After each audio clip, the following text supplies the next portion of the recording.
The first thing I saw wasn't my parents' SUV, it was the luggage, 20 bags lined up on the gravel outside my lake house gate like a parade. Hard shell rollers, soft duffels, garment bags, even a wheeled cooler. It looked like a vacation rental turnover dumped on my property, waiting for me to play host. For a moment my brain tried to make it reasonable. Maybe a neighbor's family had the wrong address, maybe someone's GPS glitched. Then I saw the sticky note on the top suitcase. "We're here, open up." No name, no please, just entitlement in permanent marker. That familiar cold feeling slid into my stomach. With my parents, anything that looks ridiculous is usually deliberate. I parked, got out, and walked to the gate. The lake behind the house was glassy, bright under the afternoon sun, picture-perfect in a way that made the scene feel staged. That's when I heard tires crunching on gravel. My parents' SUV rolled up like they were pulling into something they owned. Behind it, another car, then another. Doors opened. Voices broke out over the driveway, laughing, shouting, kids whining, adults stretching, hauling bags from trunks like they'd all booked the same month-long stay. My father got out first, already wearing his combat face. My mother followed a beat later, smiling like she'd just arrived to host Thanksgiving. Relatives spilled out after them. Cousins I hadn't seen in years, an aunt who never remembered my birthday, 2 teenagers glued to their phones, somebody's boyfriend dragging a speaker the size of a carrion. My father didn't bother with hello. He jabbed a finger at the line of luggage and barked, loud enough to carry to the neighbor's porch across the road, "You're cooking, you're making up rooms." "We're staying a month," he said it the way people announce the temperature. "A month," I repeated, more to myself than to him. Heat stung behind my eyes, but my face stayed still. I've learned something about control. The first person to panic loses. My mother walked straight up to the gate and curled her hand around the latch like it was already hers. "Open it," she said lightly. "Don't start." I didn't touch the latch, I didn't argue, I just pointed at the metal sign bolted to the fence. Clear, official, impossible to pretend you hadn't seen it. "Entry BY guest list only." My father squinted at it like the letters had insulted him. My mother's smile tightened by a millimeter. Then she raised her voice, sweet and theatrical, making sure anyone within earshot would catch every word. "Family has rights," she announced. "You can't lock family out." I met her eyes calm. "Family doesn't come with keys," that was all it took. My father stepped closer, face flushing. "So you think you're better than us now?" he snapped. "You won't take our debt, and now you're punishing everyone." There it was, the real grievance, delivered like an indictment. 2 weeks earlier he'd called me with a number he expected to crush me, $180,000. He said it like it was a bill I personally owed for the crime of being born in his house. "Just take it," he demanded. "Put it in your name, you have credit." I'd given him one word, no. They'd treated that no like a felony ever since. Now my mother leaned closer to the gate and dropped her voice so only I could hear the venom. "You're going to let us drown," she whispered. "Fine, then we'll take what we need." I didn't react. I have stopped explaining myself to people who only listen for soft spots. I pulled out my phone and opened the message thread I'd already saved, screenshots of the debt demands, the guilt, the threats. Staying calm isn't surrender, it's strategy. My father raised his voice again, this time aimed at the assembled relatives. "She thinks she can hide behind rules," he shouted. "This is our family's lake house now." A few relatives murmured. Someone gave an awkward laugh. One cousin looked at me like I'd already been cast as the villain in a story they didn't know the details of but liked the ending. That's how my parents win in public, by turning a boundary into a show. My mother yanked on the latch harder. The gate didn't move. It wasn't decorative, it was wired to a coded lock controlled by the property management system. Only approved guests got in. My father's eyes narrowed. "Open it," he said again, slower.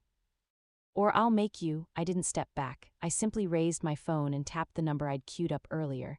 The call connected on the first ring. "Lakeside Management, this is Claire," I said evenly. "I'm at the property, the gate is being challenged, I need you here." A short pause. "Understood, stay by the gate." "I'm 5 minutes out," my father heard enough to explode. "You called management," he snarled. "You called strangers on your own parents." "They're not strangers," I said quietly. "They're the people who control access." My mother's smile flickered like a mask sliding sideways. "You're humiliating us," she hissed. "You brought 20 suitcases," I replied. "You did that yourself." The relatives shifted. Some looked suddenly uncomfortable, some amused. Across the lane, the neighbor had come out onto their porch, watching openly. My father noticed the audience and leaned into it, he always does. "Look at her," he said, shaking his head like I was unstable. She cares more about rules than about her own family. I didn't defend myself. Arguing with my father is like blowing on a blaze, all it does is feed it. I waited. 4 minutes later, a black sedan pulled up. A man in a suit stepped out, clipboard in hand, tie straight, expression neutral. He walked toward the gate like this was routine, not a family ambush. My mother's posture shifted instantly. She straightened, softened her expression, slipped into pleasant citizen mode. The man stopped at the sign, glanced at the runway of suitcases, then at me. Ms. Carter, yes, he nodded once, then looked at my father. And you are, my father lifted his chin, her father. The title meant nothing to the man, procedure did. He flipped a page on his clipboard. Guest list only, he said, like reciting a statute. Let's check the names. My mother jumped in, bright and confident. All of us, she said. We're family, his pen paused. That's not a name. He started reading down the list, lips moving silently. Halfway, his expression changed, not surprise, more like recognition. He looked up at my father with a new kind of focus. Sir, he said, voice going fully formal, your name is flagged in our system. My father blinked. Flagged for what? The man didn't answer immediately. He glanced briefly at me, then back at my father. Because of what was filed this morning. My stomach tightened. Filed this morning. Color drained from my father's face as if that one word had yanked something out of him. My mother's fingers clamped down on my arm so hard it hurt. Don't you dare, she hissed. Her nails didn't scare me. The fear in her voice did, because for the first time that afternoon, she wasn't performing for the family. She'd lost control of the script. The man in the suit ignored her hand on me. Sir, he repeated calmly, your name is flagged. My father scoffed as if flagged was an insult, not a status. Flagged for what? I'm her father. The man flipped a page. His tone stayed steady, policy-driven. This morning our office received a guest access change request for this property. My jaw clenched. I hadn't requested anything. It was submitted under the owner's name, he continued, with a signature file attached. My mother's grip dug in for 1 second. Then abruptly loosened, her body giving away what she wouldn't say out loud. My father snapped, what request? The man tipped the clipboard just enough for me to see the heading. Request, month-long stay, issue access code, guest list, 20 names, owner's signature attached. My throat went dry, so that was the play. Not just show up with enough luggage to make it look pre-approved, but file the paperwork first so my objection would sound hysterical. The suited man tapped the next line with his pen. Verification was attempted, he said. The owner did not confirm. Then he looked straight at me. You did not confirm. No, I said, keeping my voice level, because I never submitted that. My father lunged for the gap. She's lying, he barked. She agreed. She's just trying to punish us because she won't take our debt. Debt again. Always dragged into whatever they're trying to justify. The manager didn't react to the word at all. Sir, he said, when a request fails verification, the system automatically applies a restriction. He pointed at the sign on the fence. Entry by guest list only, he read. Right now there are 0 approved guests. My mother's voice went syrupy and sharp at once. You can't do that, it's family. We can, he replied. And we have. My father stepped toward the gate like he could intimidate metal. I want the access code, he said slowly. Right now, I can't issue a code to someone flagged for suspected forged authorization, the manager answered. The relatives behind my parents quieted. The phrase hung in the air, suspected. Forged authorization. My father's face reddened. My mother's practiced smile twitched. Then my father did what he always does when the room starts tilting away from him. He turned up the volume. You hear that? He shouted at the group. She's calling her own father a forger. I didn't flinch. I'm not calling you anything, I said. The system is. That landed harder than I expected. A few cousins shifted. Someone whispered, wait, what? My mother snapped back into performance, eyes glassing on command. She's cruel, she cried loudly. She'd rather lock us out than help once.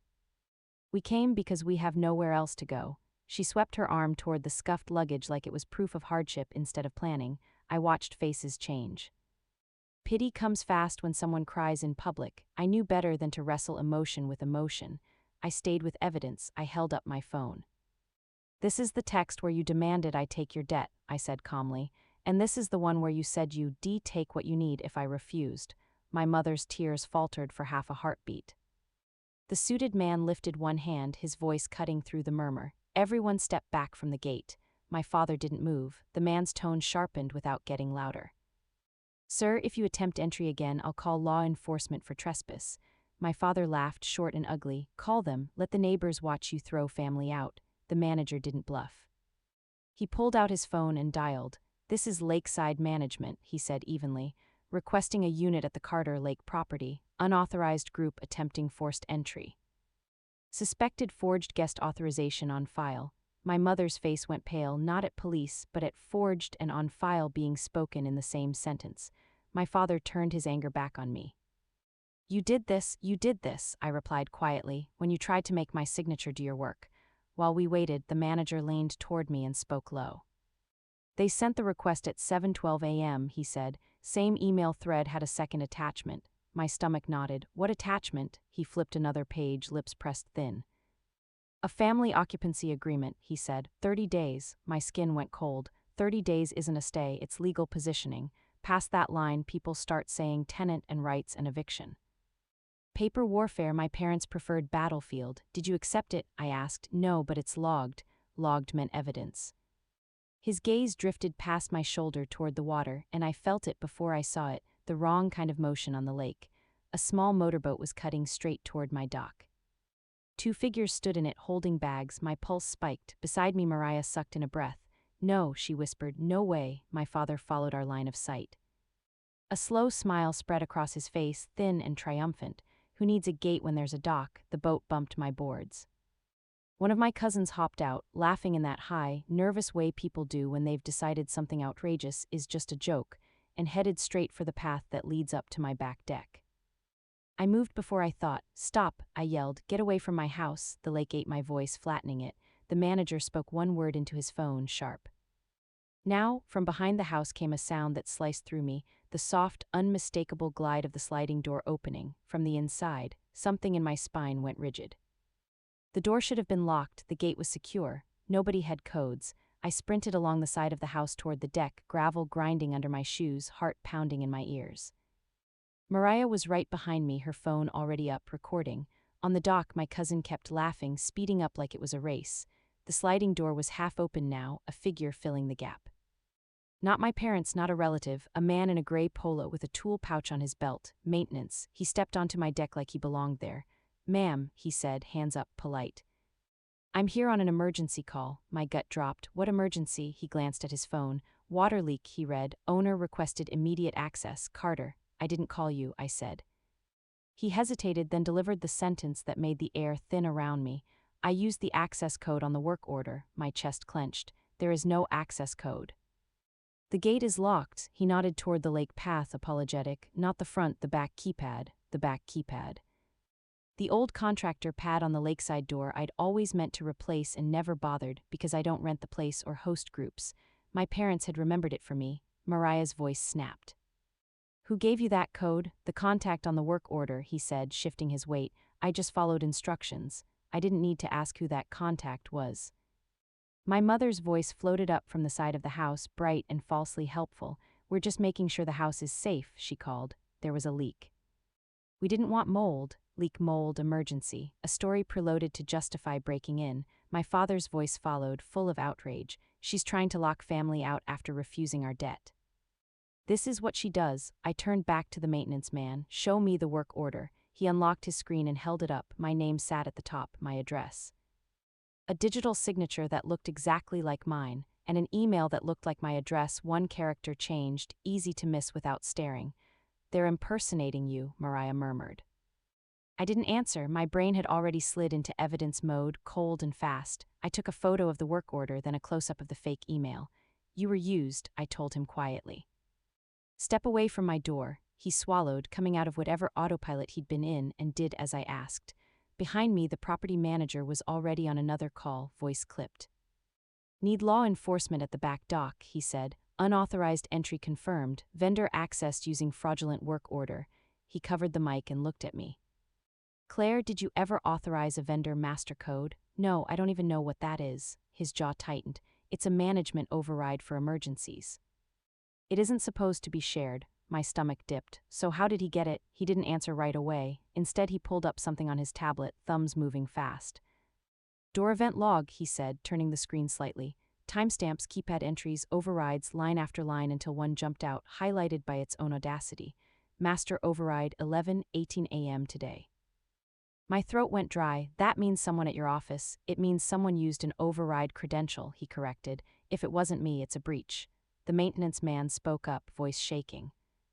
I swear I thought it was legit. They said the owner was unstable and wouldn't answer calls. Unstable, my mother's favorite adjective. Mariah's face hardened. They said that about you. My hands trembled, but my voice stayed even. They always do. It's how they get strangers to stop believing me. From the side of the house, my father's shouting drew closer. He rounded the corner with relatives in tow like an audience he'd dragged backstage. My mother followed, already filming with her phone. She wanted footage of me overreacting. She wanted a record she could edit. The suited manager stepped forward and lifted a hand like a barrier. Stop right there, no one else comes onto this deck. My father barked a laugh. Please, you work for my daughter, which means you work for this family. I work for the owner, the manager said. And the owner didn't authorize you. My mother turned on her sweetest voice. She did, she insisted, waving her phone. We have messages. I didn't bother looking. Show the header, I said. Show the sender address. Her smile faltered for a breath. She knew exactly what that would reveal. A siren chirped once out front, just a quick warning, not a full wail. Tires on gravel. A deputy stepped onto the property, hand resting near his belt, eyes scanning everything, the open door, the deck, the crowd, the suitcases. What's going on? He asked. The manager answered cleanly. Unauthorized entry attempt, fraudulent work order, vendor used master override, owner did not authorize. My mother turned to the deputy, voice suddenly fragile. Officer, please. Our daughter is having an episode. We're just trying to keep everyone safe. The deputy glanced at me. I didn't plead. I held out my phone. This work order impersonates me, I said. That email address isn't mine. He took the phone, read the top line, then looked at my mother. Ma'am, did you create this email? She blinked. What? No. My father surged forward with volume. She's lying. She refuses to pay our debt, and now she's punishing the whole family. The deputy's patience thinned. Sir, this isn't about debt. It's about access and identity. He turned to the maintenance man. Who hired you? The contact on the work order, the man said nervously, then nodded at my mother. Her, the deputy clarified. Yes, my mother snapped. I didn't hire anyone. He's confused. The deputy ignored the drama. Do you have call recordings? He asked the maintenance man. The man's face went ashy. They called from a blocked number, but I have the messages. Show me. He handed over his phone. The deputy read for a few seconds, then looked at the manager. I need the access logs preserved. Already exporting, the manager said. The deputy turned back to my father. Sir, step away from the residence. My father held his ground. My mother hissed, you can't trespass family. Ma'am, the deputy said, eyes flat, you can trespass anyone who doesn't have permission. He nodded toward the cracked-open sliding door. Right now I need to know one thing. He looked at the maintenance man. Were you inside the house before you opened that door? The man hesitated. My stomach plunged. Answer, the deputy said. Yes, the man admitted. The work order said to verify the leak before letting the family in. Mariah whispered, oh my God. The deputy looked at me, serious now. Ma'am, we're treating this as unlawful entry based on fraudulent authorization. He tilted his head, speaking into his radio. Run the names of the reporting parties, starting with her father. He kept his eyes on my father while the radio crackled twice fast. Something came back quicker than I expected. The deputy's posture shifted, not dramatically, just enough to say something had clicked for him. Sir, he said calmly, step away from the residence. My father scoffed.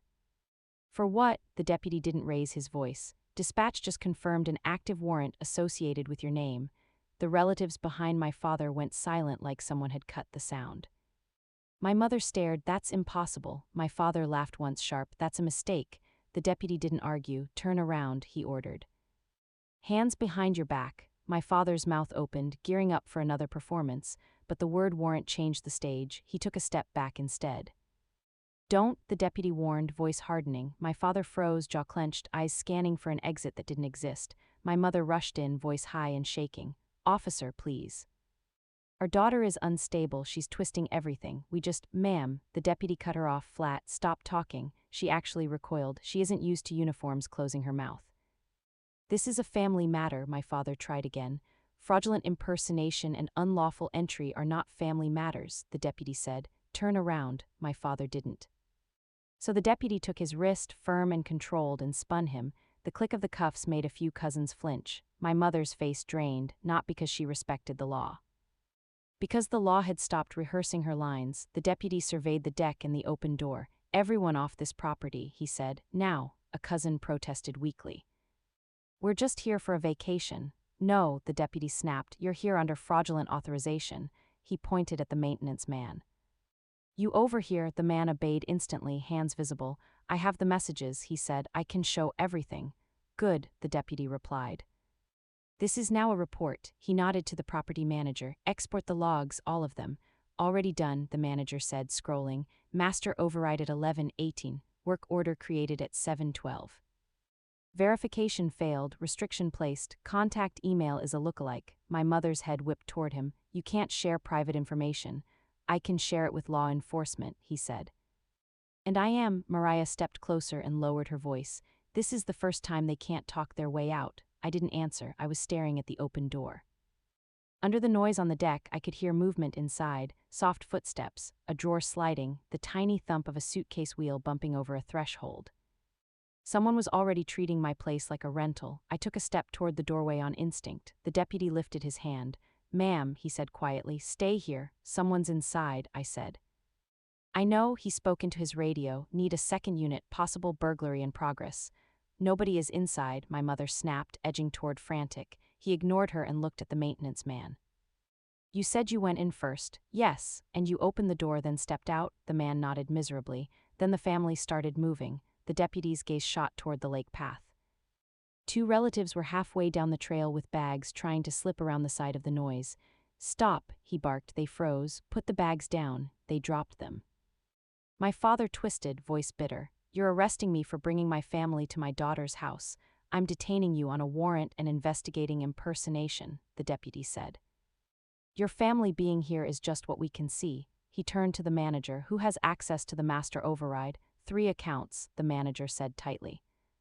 Mine, the regional director, and corporate emergency. So someone used one of those. Or someone used stolen credentials, the manager said. My mother lunged for the last angle she had.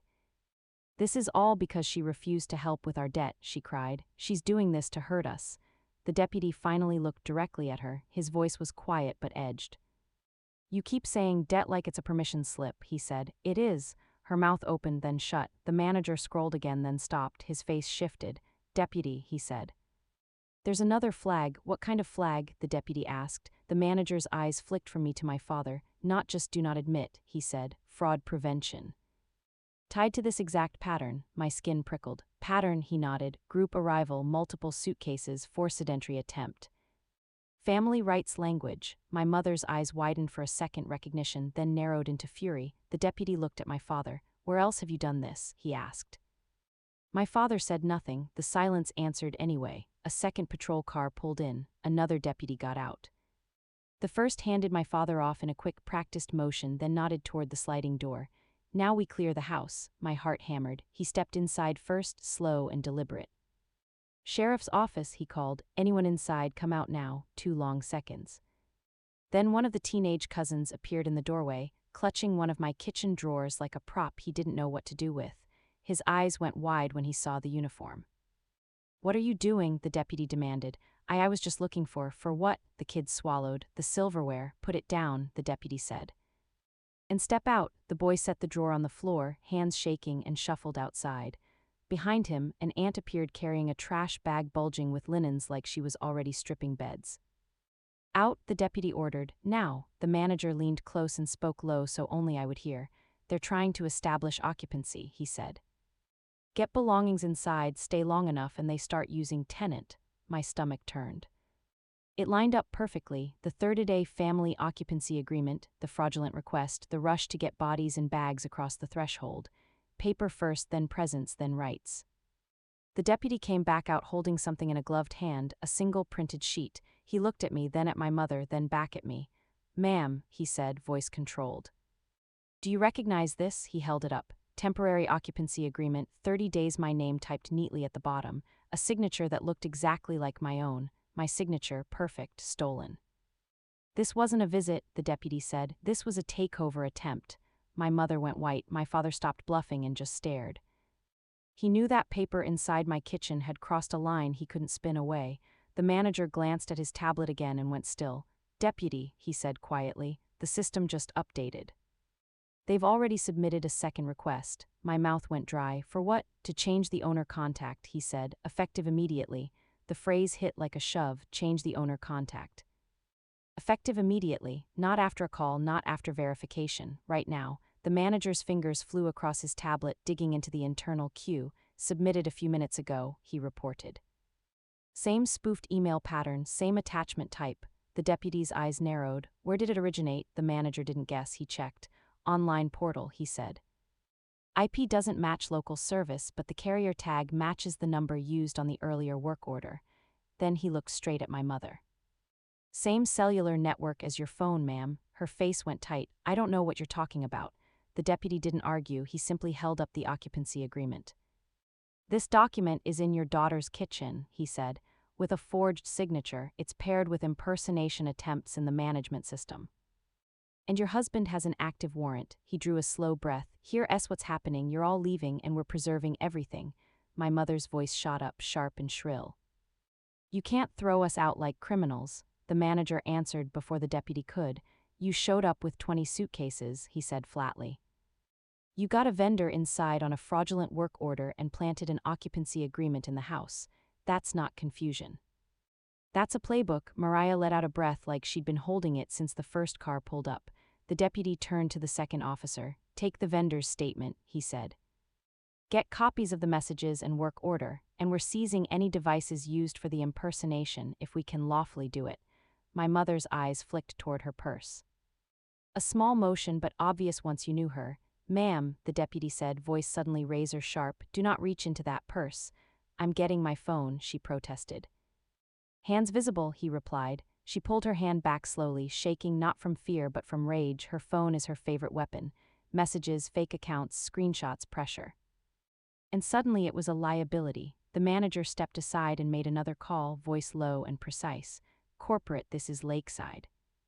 We need an emergency freeze on all owner contact changes for the Carter property. Fraud attempt confirmed on site with law enforcement present. He listened, then nodded. Yes. I'll send the access logs and forged submission files. He hung up and looked at me. It's frozen, he said. No changes go through without in-person verification. Some knot in my shoulders loosened. Slightly, the deputy walked back to my mother. His tone had shifted into something that wasn't cruel, just final. Ma'am, he said, you're being trespassed from this property. If you return, you will be arrested. Trespassed? She echoed like he'd spoken a foreign word. Yes, her lips parted, her eyes glossed again, but the shine wasn't grief. It was disbelief that a script she'd used for decades suddenly stopped working. My father, already cuffed near the patrol unit, tried one last line. You'll regret this, he snarled. When the debt takes everything, she'll be alone. The deputy didn't bother looking at him. The debt was never the real blade. The real weapon was paperwork pretending to be me. Mariah leaned in. Tell me your pressing charges. I looked at the deputy before doubt could catch up. Yes, I said, I want a full report. Charges for impersonation and unlawful entry. My mother's head snapped toward me like I'd struck her. You'd do this to your own mother? I didn't raise my voice. I didn't answer with morality. Just truth, you did this to your own daughter. The deputy gave a small nod like that sentence finally set the room in order. All right, he said. We'll document fraudulent work order, misuse of master override, unlawful entry, attempted occupancy establishment, forged agreement, attempted owner contact change.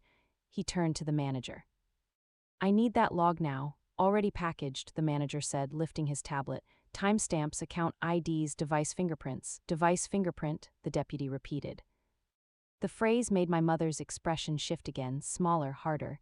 She understood that much. Even if she denied every word out of her mouth, the systems had already told their own story. The relatives started drifting backward, quieter now. Some looked angry at my parents for dragging them into this. Some avoided my eyes, aware they'd been extras in a scheme they never actually signed onto. One aunt edged close enough to murmur, Claire, we didn't know. I know, I said. Because I did, they came for the lake. My parents came for control. The maintenance man gave his statement first, showing the deputy the texts, the work order, the emergency leak story, the fake email. He looked genuinely sick, like he'd been tricked into committing a crime.